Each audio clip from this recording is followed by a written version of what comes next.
Prezados amigos e amigas, boa noite para todos nós. Que Jesus nos abençoe com a sua sublime paz. Que nessa noite festiva, todos possamos nos conectar à espiritualidade que se faz presente, que possamos sentir as vibrações que aqui nos envolvem, quando uma casa marca ou alcança esse marco tão expressivo, 118 anos de existência. Uma casa que certamente carrega consigo muito da história do movimento espírita de nossa região. Casa que foi frequentada por figuras como um Caibá Schutel, entre outros tantos tarefeiros e tarefeiras dedicados de nossa doutrina, que certamente por aqui passaram, deixando seus legados, seus esforços, seus suores, na grande seara do Consolador. Então sentimos-nos verdadeiramente honrados em poder participar dessa festividade, em poder ver uma casa que chega a esse marco tão expressivo e que possamos recolher as bênçãos e as inspirações que nos serão trazidas pelos benfeitores que aqui se fazem presentes em nome de Jesus. Para mim é uma alegria poder estar de volta a esta casa depois de alguns anos, ainda mais numa ocasião como esta. E a nossa reflexão nesta noite vai girar em torno daquele que é, ou deveria ser, o centro de nossas existências. O Evangelho do Cristo a expressar para nós a síntese mais sublime das leis divinas vividas em essência. É nas palavras do Divino Semeador que vamos buscar orientação, respostas para o nosso coração. Para tanto, recorrendo a um registro que está no Evangelho de João, no capítulo de número 7. Relata ali o evangelista a presença de Jesus numa das conhecidas festas de então, as 3 principais festas que caracterizavam aquela cultura, aquele povo. Nós tínhamos a festa da Páscoa, nós tínhamos a festa das semanas, e nós tínhamos a festa das tendas, também conhecida como festa dos tabernáculos. E é nesta festa, ou sobre ela, que João fará o seu registro nesse capítulo de número 7. Não vamos nos deter em toda a descrição, apenas 2 versículos vamos destacar do registro do capítulo, que serão a base, o fundamento das nossas considerações nessa noite. Claro, buscando desdobrá-los, desenvolvê-los em seu sentido espiritual com o auxílio que as chaves do Espiritismo nos trazem para o entendimento do espírito do texto das lições de Jesus. No versículo 37 e no versículo 38 desse capítulo 7 estão as falas que nos interessam. Porque em determinado momento, já ao final da festa, diz João que o Cristo se ergue e então diz a todos os que ali estavam, e naturalmente a nós outros, os que bebemos dessa fonte passados séculos, os que buscamos ainda hoje, na atualidade sempre perene de suas palavras, o norte para as nossas existências. Diria Jesus: se alguém tem sede, venha a mim e beba. Acrescentando no versículo seguinte: quem crê em mim, como diz a Escritura, correrão rios de água viva do seu ventre. Essa fala de Jesus, que nós vamos tentar conectar à nossa vida para que ela faça sentido naturalmente.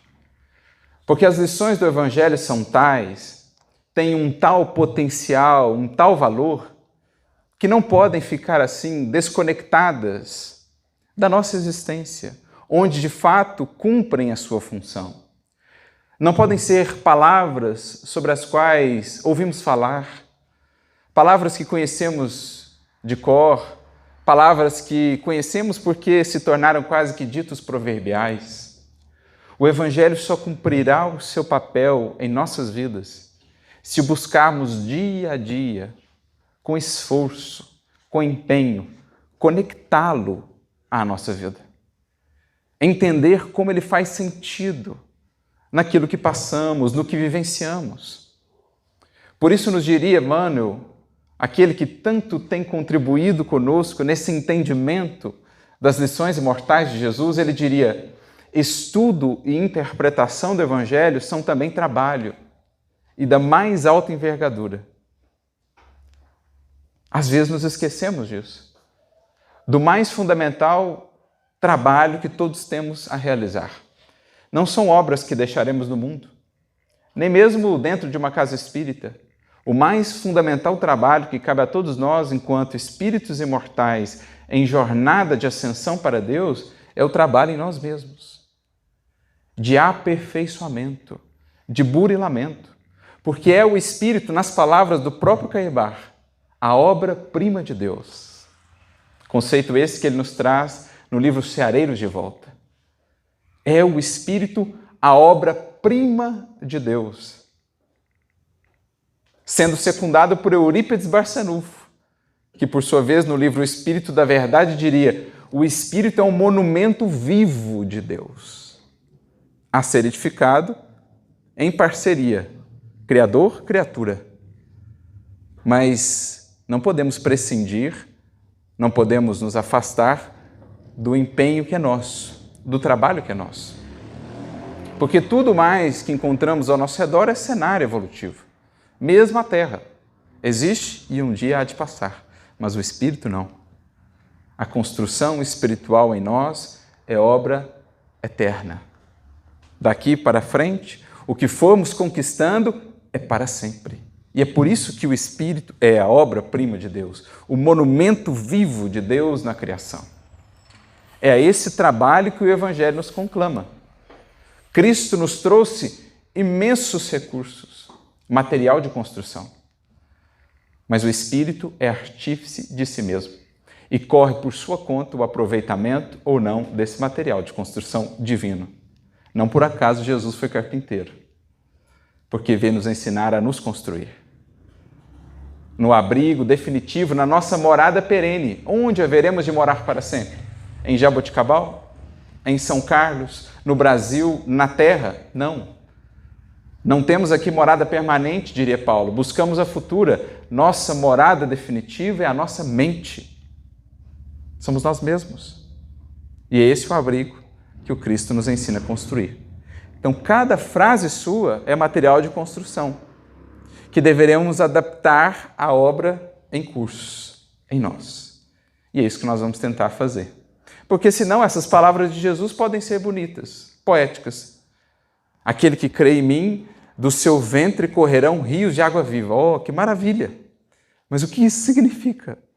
O que isso tem a ver para além da poesia? O que é essa água viva, então, que vai sair do meu ventre? O que ele quer dizer com ventre?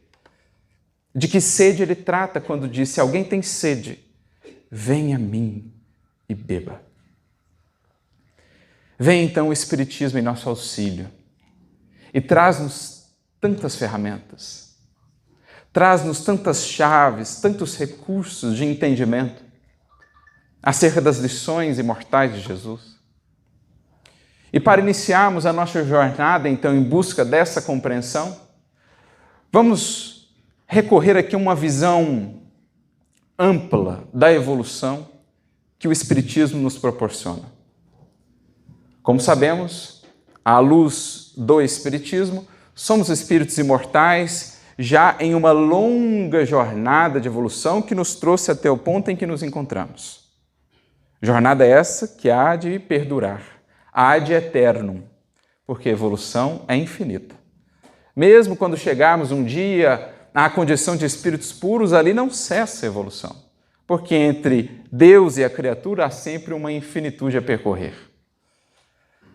Então nós vemos agora esse grande quadro diante dos nossos olhos espirituais, do nosso raciocínio, do nosso entendimento. O ser na sua multimilenária jornada de evolução. E nós sabemos também, pelos Espíritos, que fomos todos criados simples e ignorantes. E que lá nas primeiras faixas, nas primeiras etapas do nosso processo evolutivo, preponderava em nós o atendimento aos instintos. O instinto era o nosso Senhor, nessas primeiras fases da evolução. Mas à medida que o espírito vai avançando, sua razão vai florescendo, desabrochando, ele vai desenvolvendo cada vez mais a sua inteligência e ela vai caminhando em paralelo ali com o instinto, até que chega um ponto em que o discernimento vai se tornando tal que o espírito vai atuando para além do mero instinto, ele começa a ter outros horizontes, voltar-se para outras buscas, para outras necessidades além do mero instinto, ou das satisfações de ordem mais básica, as necessidades fisiológicas, a manutenção da vida corporal. Então, esse é o processo que vai se desenhando para nós quando vamos entendendo o que é a evolução. E por que nós o estamos resgatando? Esse conceito da evolução para estudar essa frase de Jesus, que até aqui parece não ter nenhum sentido com isso. Porque nós queremos trabalhar aqui 2 marcos nesse processo evolutivo do ser. E uma mudança que existe em algum momento da trajetória do espírito, mudança essa que estará relacionada com essas palavras que Jesus nos trouxe. Queremos trabalhar a ideia da evolução como sendo esse rio em que, até um determinado momento, parece o espírito uma espécie de sorvedouro. A partir de um outro momento, a partir de uma nova etapa, ele começa a mudar essa sua relação com a vida, deixa de ser um sorvedouro e vai se encaminhando para uma outra perspectiva. O que nós queremos dizer com sorvedouro? Já viram um sorvedouro? Você pega ou um rio ou uma pia, forma-se aquele redemoinho e toda a água gravita em torno daquele sorvedouro, daquele redemoinho. Se nós pensarmos o espírito nas suas primeiras etapas da evolução, ele se assemelha muito a um sorvedouro. Porque basicamente o que ele quer? Manter a sua vida física. Então ele quer nutrir essa vida, ele quer receber, ele quer ser atendido, ele quer buscar as circunstâncias, os recursos que o atendam.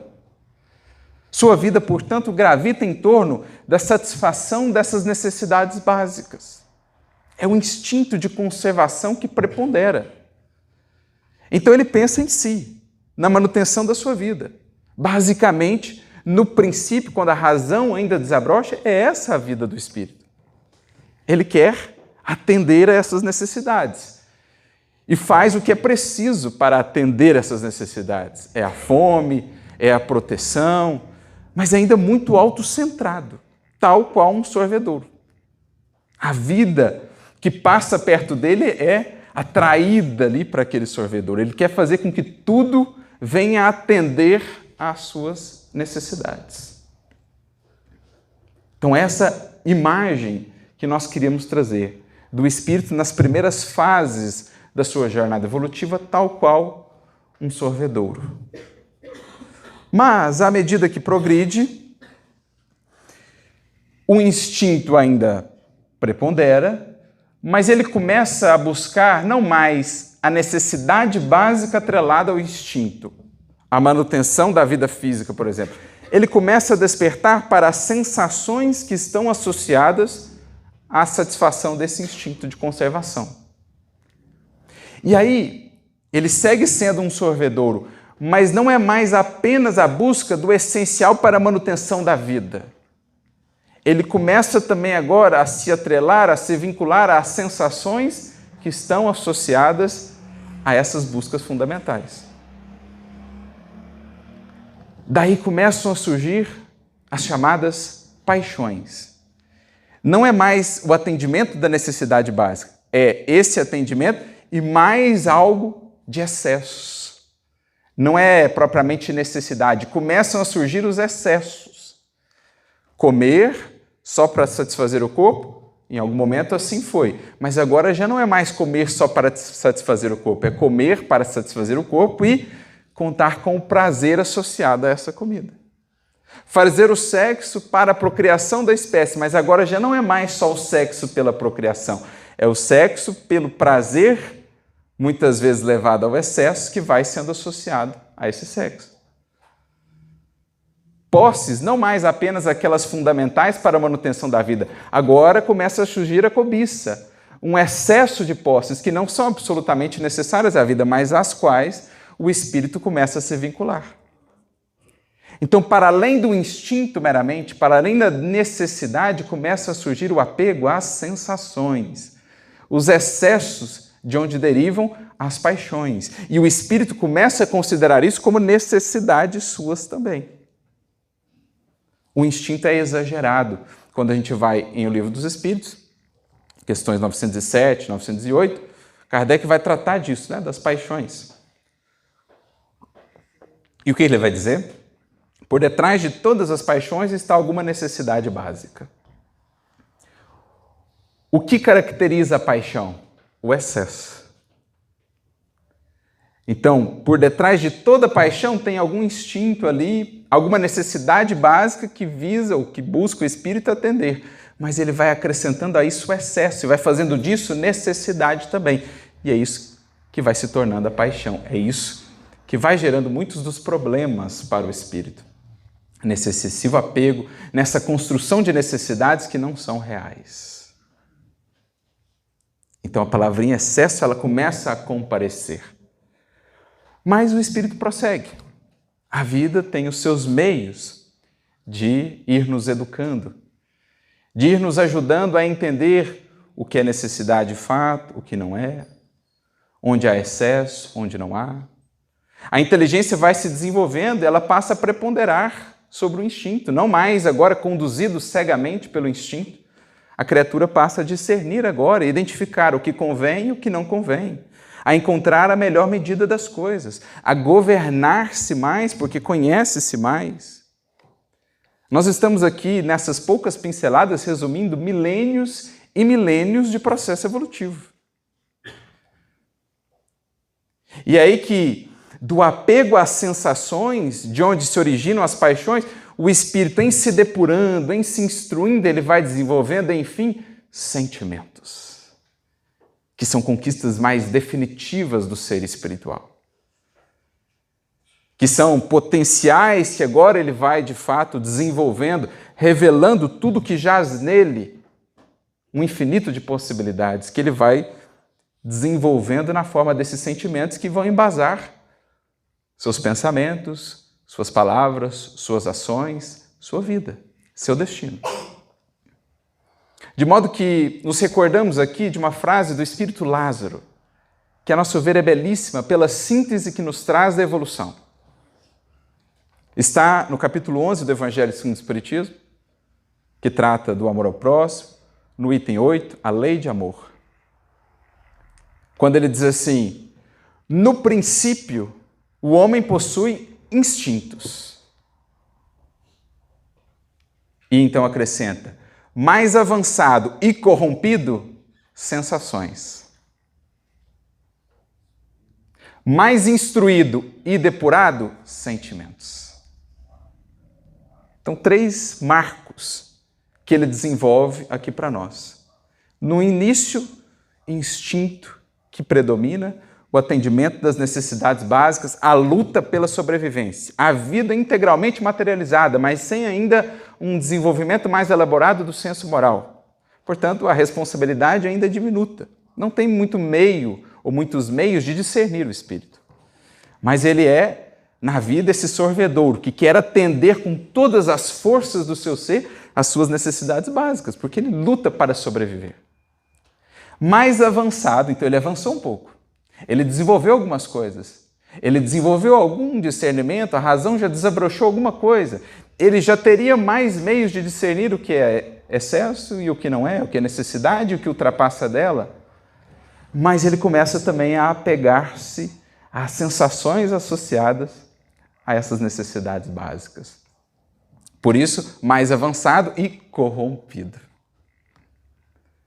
Há até uma questão muito interessante do Livro dos Espíritos que vai complementar esse estudo, que está inclusive dentro da lei de conservação. Temos ali a parte em que os Espíritos e Kardec vão tratar da necessidade e do supérfluo. Começa na questão 715 E na questão 716, Kardec pergunta assim: conforme a nossa organização não traçou a natureza para nós o limite do necessário? Isto é, já não está em nós, no corpo, na própria natureza, nas leis da vida, esse limite do necessário? E a resposta dos Espíritos é muito interessante, porque dizem eles assim: sim, o homem, contudo, é insaciável. Guardemos essa palavrinha, porque a gente já está começando a vislumbrar no horizonte a palavrinha ou o símbolo de que Jesus se serve da água. A água remete-nos à sede, saciedade, insaciedade. Então a gente já está começando a ver para onde essas reflexões vão nos conduzir. O homem se torna insaciável, dizem os Espíritos, por conta dos seus vícios, por conta dos seus vícios, ele modifica, ele corrompe, digamos assim, a sua estrutura, a sua configuração. E esses vícios lhe criam necessidades que não são reais. Então entendemos a palavrinha corromper, de que se serve Lázaro? Os vícios, eles desajustam essa estrutura do ser, e aquilo que outrora foi útil, o instinto de conservação, de que ele se servia, o que lhe era extremamente necessário para a sua sobrevivência, começa a se exceder por conta das paixões que nós vamos atrelando a ele, criando necessidades que não são reais. E aí a gente vai se tornando insaciável. Porque, no fundo, nesse processo, a criatura vai tentando saciar uma sede que não é física com algo que é físico. No fundo, ela, sem saber de que sede se trata, essa sua ânsia, tenta satisfazê-la com as sensações, com o que diz respeito ao corpo, à transitoriedade. E aí ele se torna insaciável. Então, voltando, mais avançado e corrompido tem sensações, mais instruído e depurado tem sentimentos. No sentimento, nós já temos o resultado de milênios de instrução que traz discernimento para encontrar a justa medida e de depuração que representa a sobreposição do espírito à matéria. Outrora a matéria preponderava, com o tempo, o espírito, as buscas espirituais passam a preponderar. E, naturalmente, a fonte onde o espírito buscará saciar-se vai mudando também. Então, nós trouxemos essa imagem, ou essa visão panorâmica do processo evolutivo, porque nós queremos conectá-la com isso que Jesus está dizendo. Vamos voltar à fala dele. Olha, quem crê em mim, do seu ventre correrão rios de água viva. Do seu ventre correrão rios de água viva. No princípio, ignorando ainda as leis divinas em sua grandeza, vivendo ainda regido, seja pelos instintos ou depois pelas paixões, na nossa imagem o espírito era um sorvedouro no fluxo da vida. A vida passava por ele e ele queria absorver tudo para si. Tudo girava em torno das suas necessidades. Tudo girava em torno das sensações a que ele se vinculava. Mas há um marco divisor. À medida que ganha maturidade, em especial, quando integra-se às lições do Cristo, não será mais ele um sorvedouro, se tornará ele uma fonte. Percebamos que muda a dinâmica de relação do espírito com a vida. Antes era a vida que deveria atendê-lo, agora ele quer atender a vida. Antes a vida e os outros, circunstâncias e coisas deveriam gravitar em torno dele, das suas necessidades, do que ele desejava. A partir de um determinado momento, ele quer ofertar à vida, às demandas da vida, o melhor que parta de si.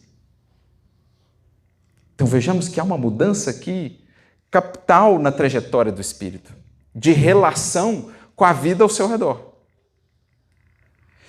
Vamos a Kardec para ver como ele vai tratar disso no livro A Gênese, no capítulo de número 13, intitulado O Bem e o Mal. É um capítulo muito interessante.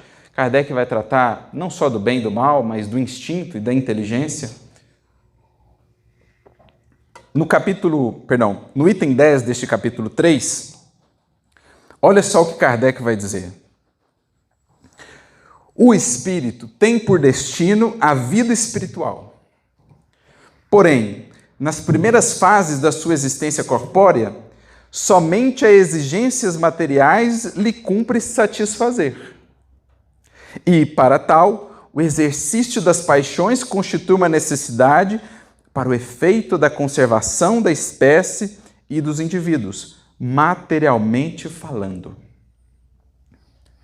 Então, no princípio, fazia parte do processo evolutivo que ele fosse esse sorvedor. Ele precisava pensar em si para atender aos ditames da sobrevivência e da evolução básica.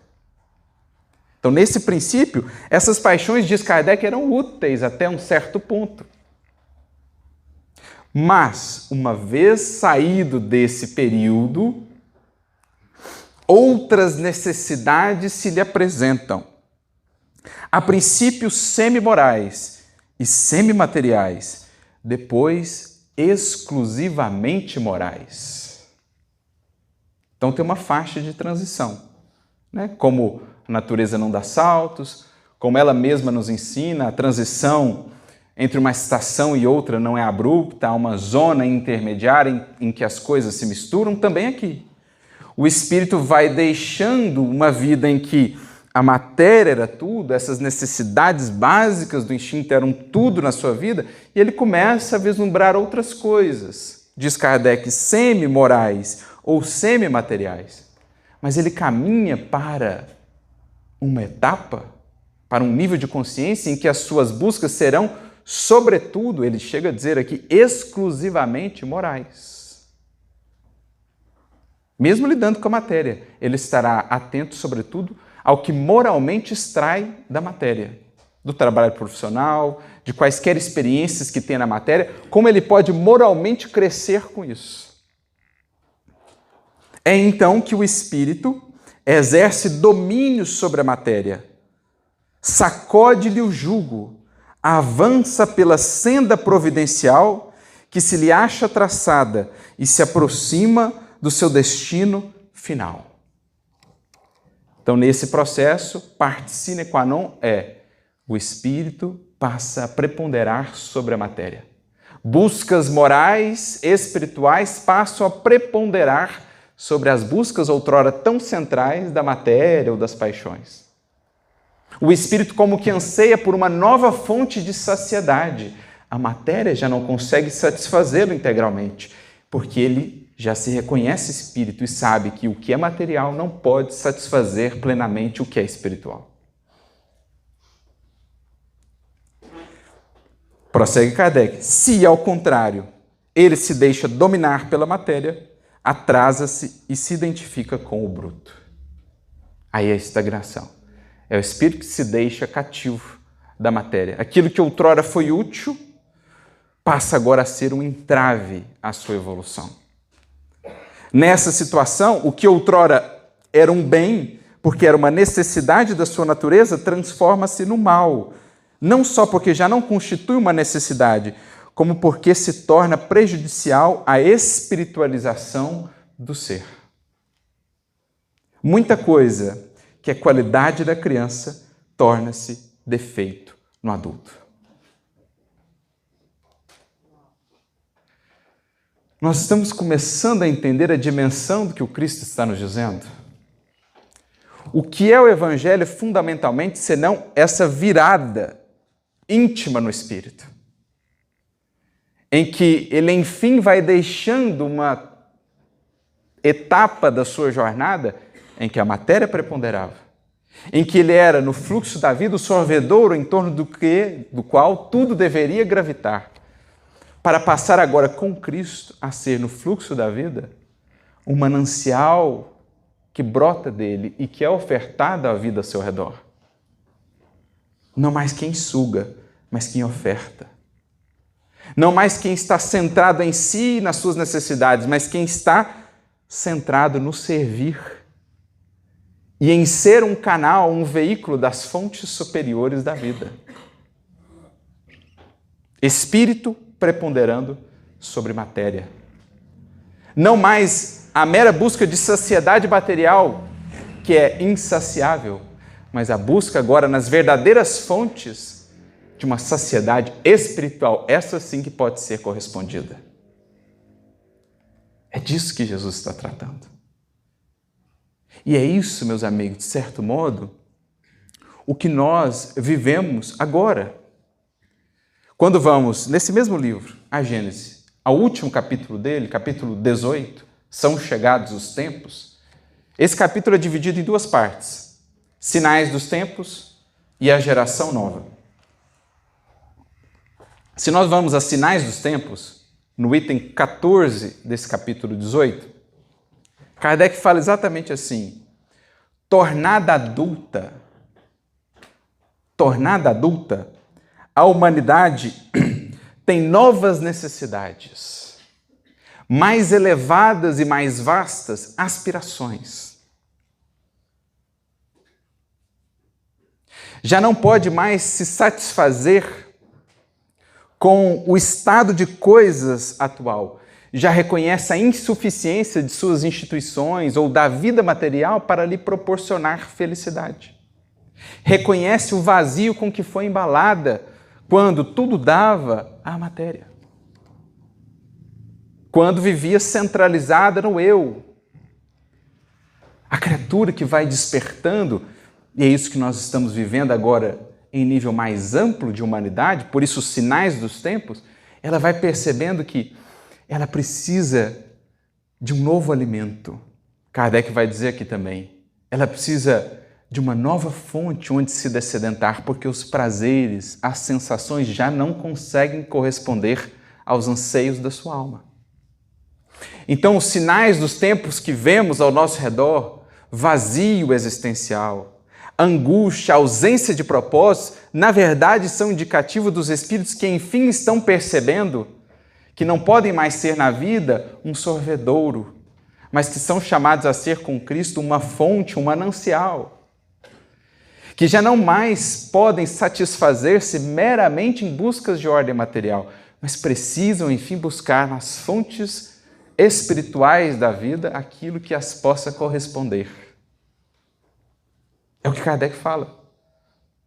Deixando a adolescência, alcançando a idade viril, a humanidade busca um novo alimento, uma nova fonte, uma nova maneira de relacionar-se com a vida. E muito do que vemos em termos de angústia existencial, de vazio, de falta de propósito, é a criatura que vivencia esse momento. É a vida que lhe diz. É chegado o momento de transicionar. O que outrora era para você o centro da vida, ou você se colocando como centro da vida, já não é mais assim, isso já não mais te poderá corresponder, meu filho, minha filha. Essa sua sede, você não mais vai conseguir saciá-la com esse cargo, com esse recurso, com essa posição, com esse aplauso. Isso não mais vai corresponder aos anseios da sua alma, porque a sua sede é outra. E a maneira de saciá-la também. E é por isso que Jesus clama então à humanidade, em especial nestes tempos: se alguém tem sede, venha a mim e beba.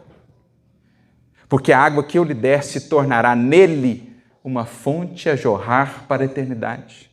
Reconhecemos essa fala de Jesus? Onde ela está? João capítulo 4. Um outro diálogo muito similar. Jesus conversa com a mulher samaritana. O tema gira em torno, da mesma simbologia. Quem beber desta água, da água destes poços, terá sede novamente. Quem, porém, beber da água que eu lhe der, esse alguém nunca mais terá sede. Agora, atentemos na explicação.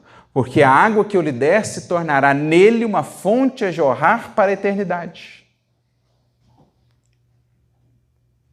Quais são os poços da vida? Em que muitas e muitas criaturas, em vão, ainda tentam se saciar.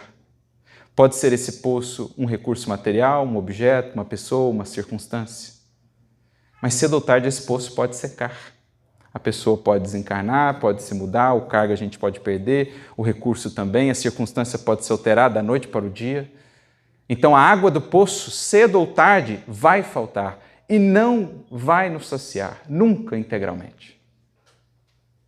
É preciso uma mudança de perspectiva e por isso Cristo diz, agora quem beber da água que Ele der, esse alguém nunca mais terá sede, sabe por quê? Porque ele vai descobrir que a água que sacia é a que nasce dele. Não que ele vai buscar no poço que está lá fora, seja o poço que for, mas a água que partir de nós, essa é que há de nos saciar. E essa é que nunca vai faltar.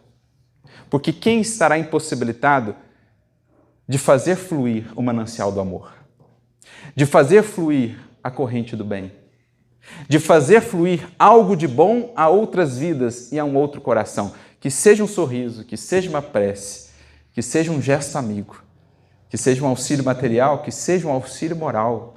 Essa fonte, se nós quisermos, nunca mais secará, porque ela vem de Deus pedindo espaço para fluir em nosso coração.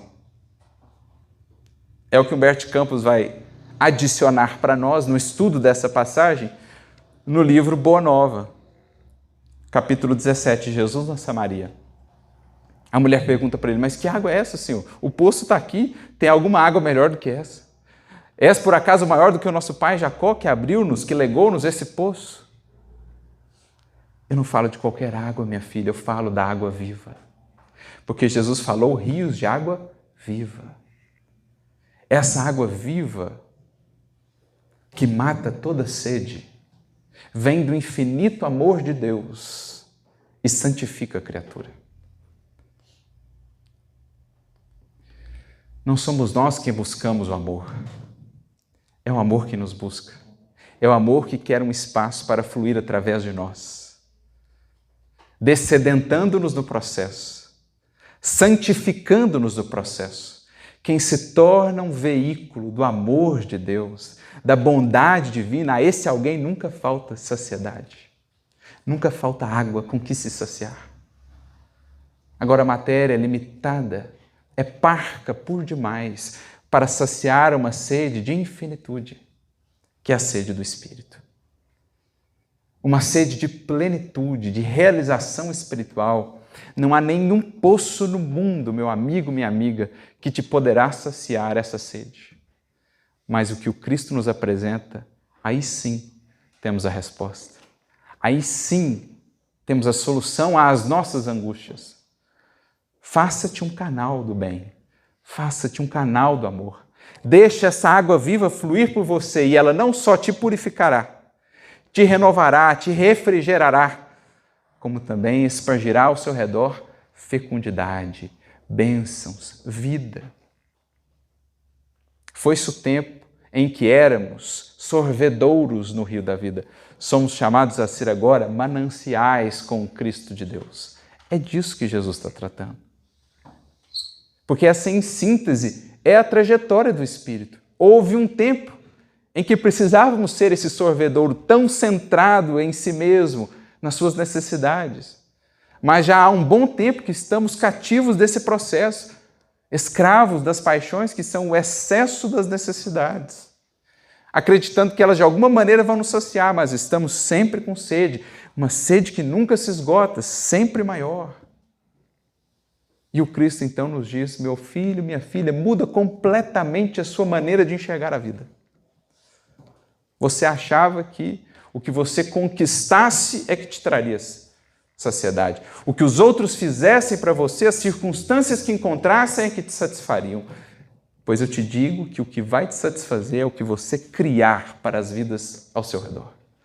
É o que brotar de você em direção à vida. É isso que vai te libertar, é isso que vai te preencher. Ser um canal da fonte d'água viva que vem de Deus, que vem do coração do Cristo, buscando com portas abertas, corações abertos neste mundo. É disso que Jesus está tratando. Essa é a nova geração de que Kardec vai tratar na segunda parte do livro A Gênese. Ele falou, olha, nós estamos chegando no momento em que os sinais dos tempos são claros. a criatura já não mais consegue se satisfazer. Ela busca desesperadamente, porque o mundo moderno nos oferta tantas formas de distração, de satisfação imediata. E a gente vai vivendo disso, como que nos anestesiando, julgando que isso, cedo ou tarde, vai nos preencher. E vivemos às voltas com o mesmo vazio. Então o mundo moderno, ele inunda a nossa vida de aparentes satisfações, que duram cada vez menos. Satisfazem cada vez menos. É preciso cada vez mais, porque essa é a espiral do vício, né? Em tudo. O que outrora satisfazia, amanhã já não satisfaz mais. Eu preciso dobrar, aumentar a dose, seja no sexo, seja no poder, seja em qualquer forma de prazer. É o que Jesus está dizendo. Desse poço não adianta. Então a vida nos cerca com isso, mas estão aí os sinais dos tempos. As criaturas começam a perceber que é preciso outra fonte. Mais vastas, mais sublimes aspirações. E aí, do seio daquela antiga geração, daquela antiga criatura, vai nascendo a nova criatura, conforme o modelo que é Jesus. Da criatura autocentrada, no império do eu, vai nascendo gradualmente, depois de tantas decepções, desilusões com a matéria, com a vida material, vai nascendo a criatura que agora não mais está centrada no império do eu, mas agora entende o imperativo de servir. Essa é a nova geração que vai sendo gestada, da qual Kardec e os Espíritos vão falar, tanto nesse capítulo 18 quanto em outros momentos na obra. Algo sobre o que Paulo já havia tratado conosco há 2000 anos, quando vamos a primeira epístola de Paulo aos Coríntios, capítulo 15, versículo 45.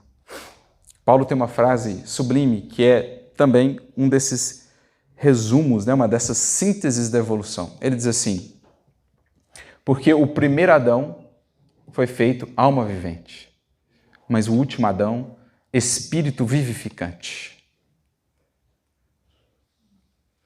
O primeiro Adão, obviamente não uma pessoa, mas é um arquétipo. É um símbolo, é aquele lá do livro de Gênesis. E como nós poderíamos descrevê-lo? Adão, no jardim, tinha orientação divina sobre o que fazer, o que não fazer. Mas, tentado, ele diz assim para a orientação divina: não importa qual a sua vontade, que se faça a minha. Volta as costas para Deus e atende ao seu desejo. Adão, que vem do aramaico, do hebraico, Adamá, que significa barro, argila. É o símbolo, portanto, da criatura material, materializada, que está autocentrada nos seus desejos, no seu querer. É o símbolo do espírito nessas faixas iniciais, em que ele é o sorvedouro, tudo gravita em torno dele, ele só quer saber de consumir. Seja as necessidades básicas, sejam depois as paixões, a que atende como um escravo. Essa é a figura do primeiro Adão. O que Paulo disse a respeito dele? Alma vivente. É uma alma que vive. A alma vivente traz-nos essa ideia de passividade, né? É uma alma que vai sendo levada pela vida, cuja vida depende das circunstâncias.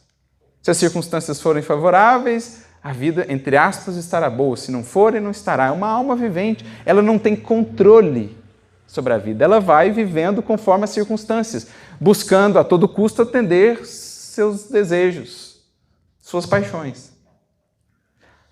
Agora, quem é o último Adão?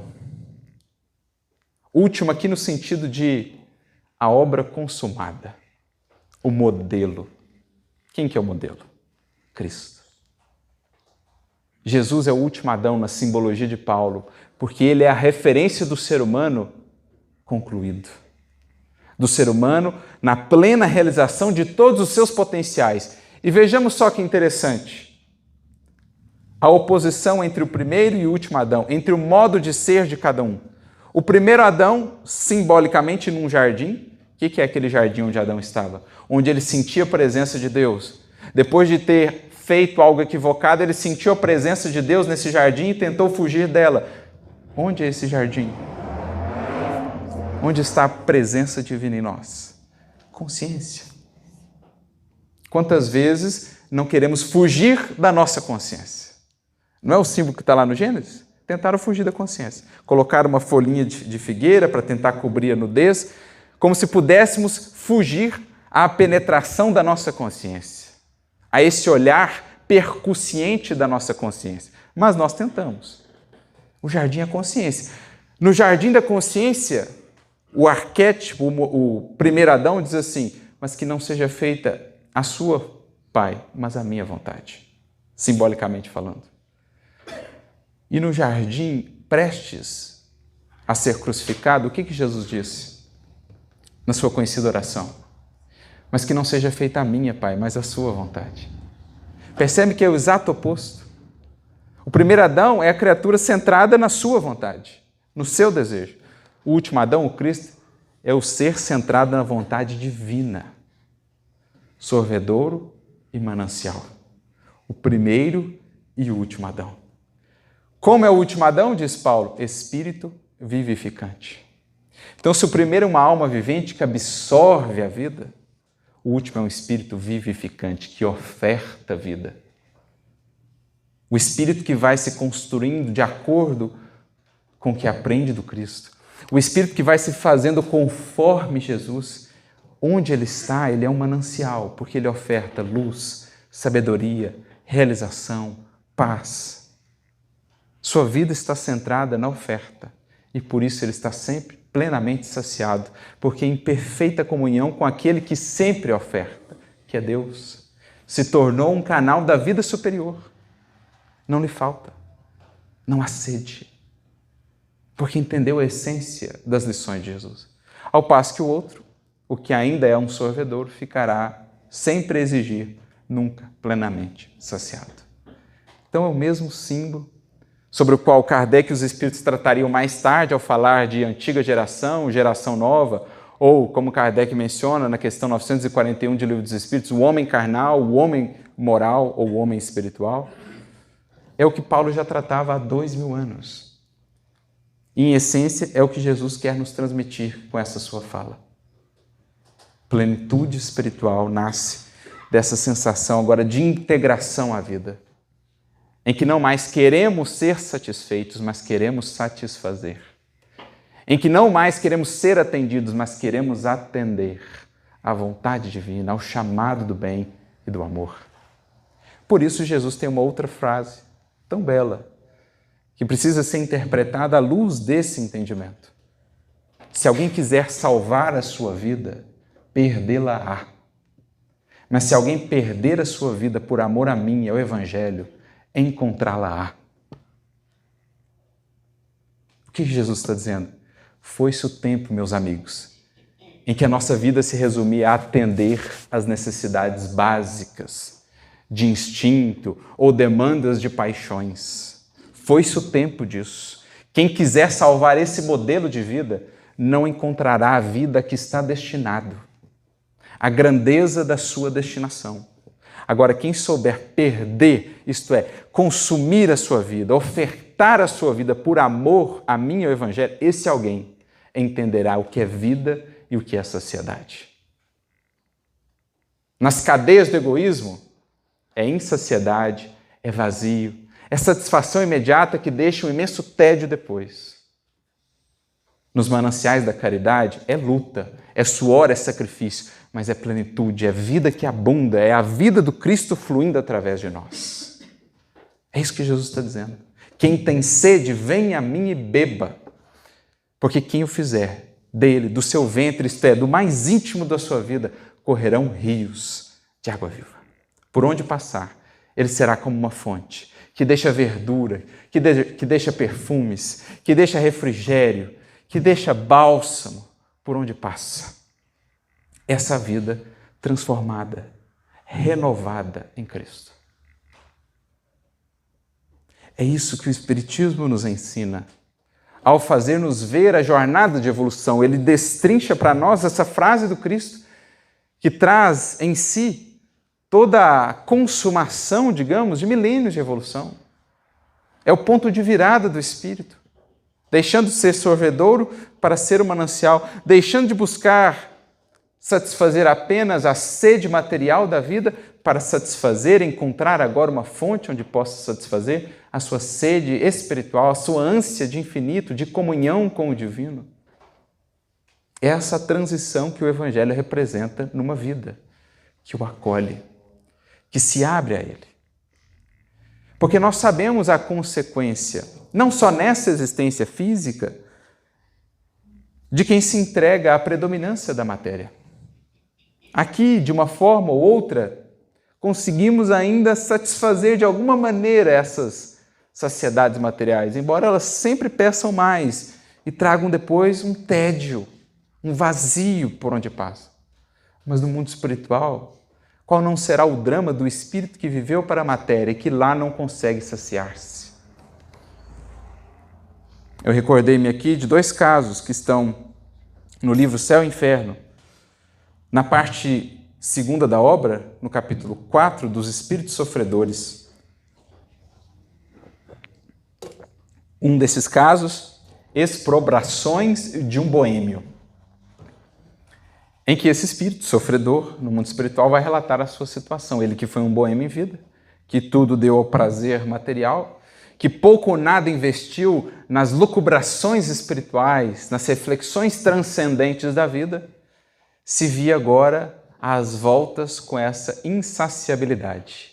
Estava insaciável no mundo espiritual, sedento, porque não havia buscado outras fontes, só conhecia os poços do mundo. Como aquela mulher da Samaria, que é um símbolo da alma humana, nos desertos da vida, né? Só conhecemos esses poços. O Cristo veio nos apresentar o manancial, não fora de nós, mas a brotar de nós próprios. Como ele não descobriu esse manancial, no mundo espiritual estava o quê? Sedento. Por isso, comentando a situação desse espírito, né, no mundo espiritual, um dos benfeitores diz assim: por não terem nunca procurado alimento espiritual, a alma erra no vácuo, sem direção, sem esperança, presa dessa ansiedade de quem não tem diante de si mais que um deserto sem limites, onde nem mais existem aqueles poços nos quais antes se saciava, porque no mundo pelo menos tinham aqueles poços, no mundo espiritual não mais. A nulidade das suas ocupações intelectuais, das suas lucubrações espirituais, ou seja, a nulidade, ele não investiu nisso, acarreta naturalmente na nulidade do trabalho espiritual depois da morte. Não podendo saciar o corpo, nada restará para satisfazer o espírito. Daí um tédio mortal, uma sede profunda do ser. Quem já participou de alguma reunião mediúnica pode encontrar casos assim. Depois, o caso subsequente aqui do livro Céu e Inferno, o espírito chamado Lisbeth, que havia vivido há 150 anos na Prússia, também em condições de poder, né, de muitos recursos, de vaidade, de beleza, de cobiça, e agora desencarnada, estava naquela condição a lamentar, aquela sede que ela sentia e que não mais podia saciar. E ao final da comunicação deste espírito, vem o guia do médium e traz, então, uma orientação a ela, aos espíritos que lá participavam daquela reunião, né? E a todos nós. Depurai os corações, sede humildes, amai-vos e ajudai-vos, sem esquecer de jamais a fonte de todas as graças. Fonte inesgotável, na qual podem todos saciar-se à vontade. Fonte de água viva, que sacia e alimenta igualmente. Fonte de vida e felicidade eterna. Ide a ela, meus amigos, e bebei com fé. Mergulhai nela as vossas redes, que sairão de suas ondas carregadas de bênçãos. Dizendo mais a nós espíritas: adverti vossos irmãos dos perigos em que podem incorrer, buscando só os poços do mundo, ao se esquecer da fonte a ser descoberta em nós. Por isso, as palavras de Jesus, nestes tempos de transição, em que a matéria, enfim, vai perdendo o seu predomínio sobre os espíritos que fazemos parte desta terra, e que por isso mesmo, esses estertores do tempo que se finda vão se manifestando na angústia que toma tantos corações, a tantos espíritos, nestes tempos como nunca, ressoam as palavras de Jesus. Quem crê em mim, quem conhece, entende e aplica aquilo que ensinei, desse alguém correrão do seu ventre rios de água viva. Poderíamos talvez duvidar só das palavras, mas ofertou-nos o Senhor uma imensidão de exemplos para não nos permitir duvidar. Ele próprio, rio de água viva que nos alcança ainda hoje a nos dessedentar, a ânsia de amor, de sentido existencial, de esperança, de luz. E aqueles que vieram na sua esteira, Paulo, Pedro, Madalena, chegando aos tempos mais próximos de nós, um Chico Xavier, um Caiba Schutter, um Eurípides Barçanufo, vidas que foram por onde passaram verdadeiros rios de água viva. Como fecundaram a vida ao seu redor. Como estimularam as sementes que o alto sobre todos nós derrama. Como estimularam essas sementes a florescer. É fácil ver, olhando de cima, onde passa um rio. É só ver a verdura que o acompanha, a mata ao seu redor.